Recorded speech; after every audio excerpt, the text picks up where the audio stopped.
welcome back to my channel at Corraine Choo Realty. Today, we are breaking down Vela Bay in full details. And the real question is this: are we looking at a project with strong fundamentals or just a well-packaged launch? Because on the surface, this project looks very attractive. You got sea views, MRT right at your doorstep, and a very compelling marketing story. But as always, we don't just look at what's presented on the surface. We dive a little bit deeper. We break it down from the numbers, the site plan, the layouts, and most importantly, whether this project actually holds up when it comes to long-term value and exit strategy. So by the end of this video, you'll have full clarity on whether this is something worth considering or something you should stay away from. Let's start off with the fundamentals. Vela Bay sits on a land size of approximately 105,000 square feet with a fairly high plot ratio of 4.2. That's why you're seeing two blocks rising up to 31 stories high with a total of 515 units. Now, one thing that stands out immediately is the car park provision. It's only around 50%. And the reason for that is because this falls within a car light zone. Now, some buyers may look at this and feel slightly concerned, especially families who are used to having a car. But at the same time, we have to look at this in context. This development is literally right beside the MRT. Even in households that own cars, not all family members rely on them equally. Typically, it is often concentrated on one or two individuals for commuting to and from work, while the other family members or teenage kids will rely on the public transport node more. Therefore, proximity to public transport is more valuable than a greater allocation of car park lots. And more importantly, the government's direction is very clear. They are actively reducing reliance on cars in certain key zones. So yes, it's something to take note of, but I would say this isn't a deal breaker. In reality, if you think about most developments today, the actual usage of car parks rarely even hits full capacity. And even if it does become tight in the future, there are always systems that can be implemented to ensure fairness, like balloting. So overall, it's a consideration, but not a fundamental weakness.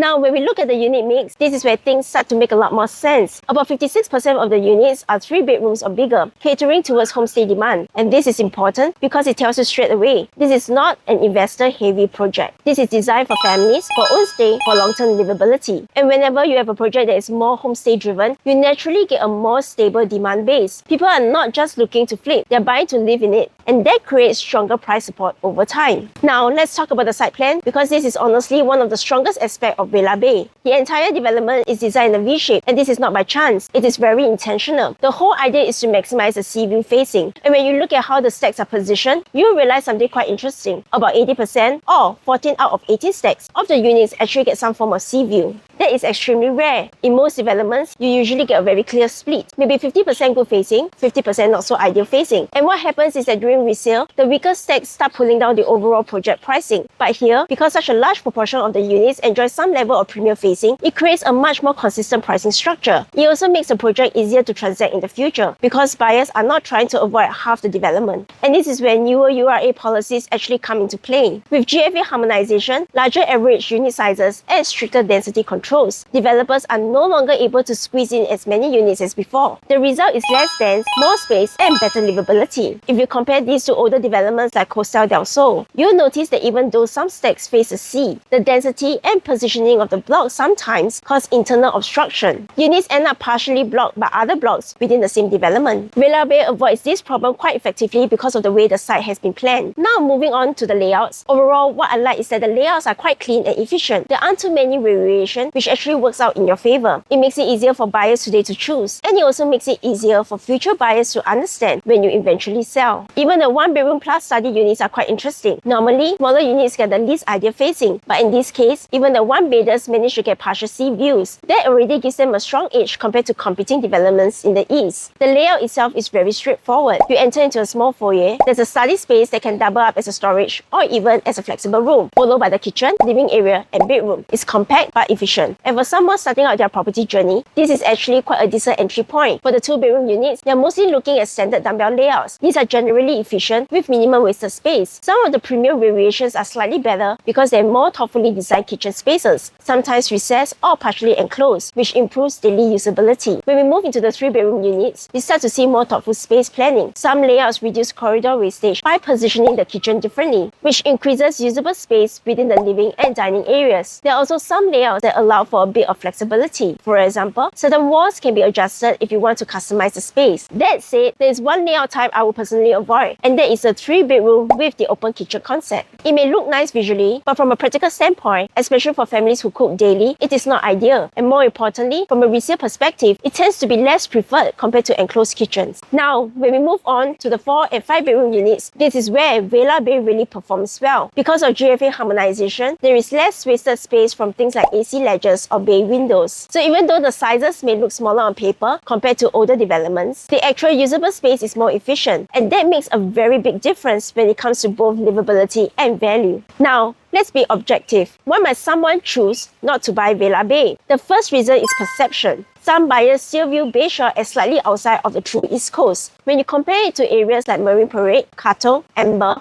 Mayor, those areas still carry a stronger sense of prestige. So there may be still some resistance initially when it comes to accepting pricing in this location. The second factor is the timeline. Bayshore is a new township, and more importantly, the HDB here fall under the Plus scheme, which means a 10-year minimum occupation period. So, the natural upgraded demand will take a longer time to kick in.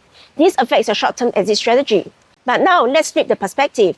Why would I consider Vela Bay? The first reason is that we are currently in what I call the infrastructure phase. The MRT is already in place. The township is starting to build up, but prices have not fully matured yet. Historically, this is the phase where the most upside tends to come from. The second reason is the GFA harmonization advantage. Vela Bay sits within a batch of land that was purchased when developers were still adjusting to the new policies. That means land costs were relatively lower compared to what we are seeing today. And moving forward, newer land plots are already being sold at significantly much higher prices. So in a way, this is one of the last opportunities to enter at this level before the next pricing benchmark is set. The third and very important point is when we compare this to the surrounding resale projects. If you take developments like Seaside Residences or Coastal del Sol, the 3 bedrooms for Coastal del Sol is around $2.4 million, while Seaside Residences is transacting at an average of $2.7 million.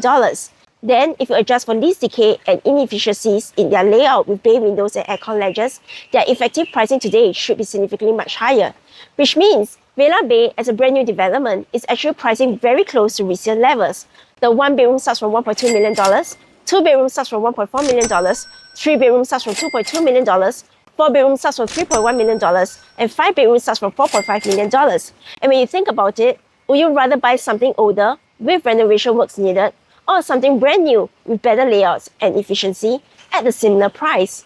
That's where the opportunity lies. And finally, there is a new township effect. We have seen this happen before in places like Bidadari and Beauty World. At the start, people question the pricing, but over time, as the township develops, prices move up significantly. Vela Bay is following a very similar blueprint. MRT, new HDBs, new ecosystem, and integrated planning. And on top of that, you are getting something rare: sea view and MRT together. So, my final take is this: Vela Bay is not for everyone. If you're looking for short-term gains or a quick flip, this may not be the most ideal project. But if you're someone who understands fundamentals, who's looking at long-term positioning, and who wants to enter before the next wave of price increases, then this is definitely something worth serious consideration. Because the reality is, the East Coast is already fully developed. There is very limited room for transformation. But Bayshore, this is a blank canvas.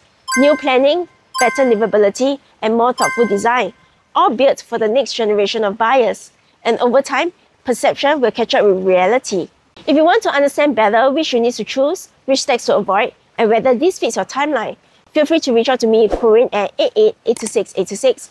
I'll walk you through it based on your specific situation. If you found this helpful, remember to like, share, and subscribe to my channel. I'm Corraine Choo, your trusted real estate advisor, helping you make every property move with confidence and clarity. This is Corraine Choo Realty signing off. Clarity, strategy, results.